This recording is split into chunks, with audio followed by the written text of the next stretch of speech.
Next, we're going to practice rewriting equations in slope-intercept form and identifying m and b.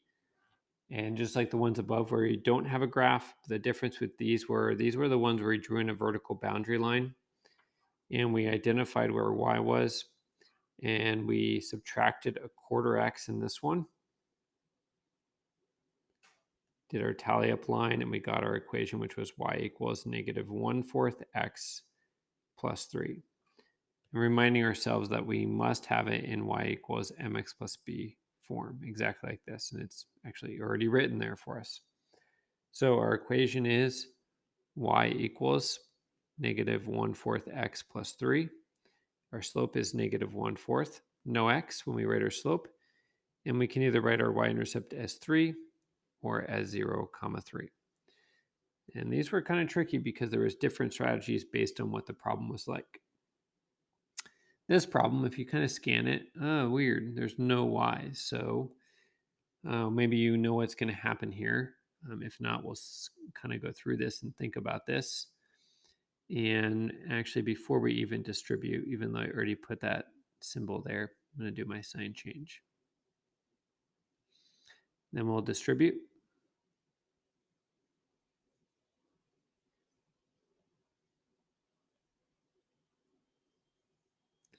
Then we will combine like terms.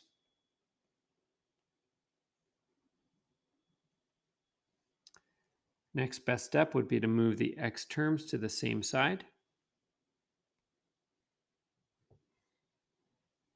Again, please pause the video if I'm going too fast. And then we will move this 6 over, and we will get x equals negative 1. So our equation is x equals negative 1. And if we peek at some of the sketches that we made above, there was an x equals line that was vertical. And so that meant that it had an undefined slope. And the y-intercept was actually none because it was parallel to the y-axis. Kind of weird. Next two, now that I've done two, if it's coming back to you, feel free to pause the video and try one, then unpause it, and then do the same thing for the last one. But in this video, I'm going to go through 9 and 10. So if you'd like to try one of these, now would be a good time to pause the video. Identify where y is, or maybe it doesn't have y's like in the last one, which means maybe it's one of those weirder lines. We'll move the 2x to the other side by subtracting it, since it's currently being added or it's positive.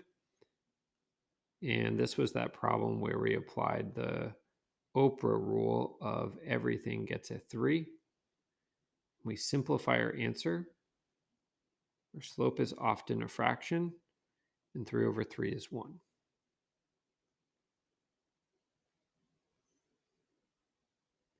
So slope is negative 2/3, and the y-intercept is 1 or 0, comma 1.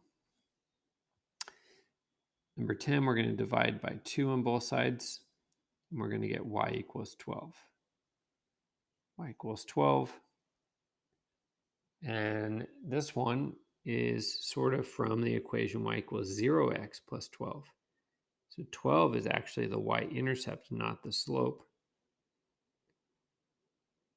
Think of the problems above or do a Desmos graph. And the slope for this is in fact 0, or the word 0.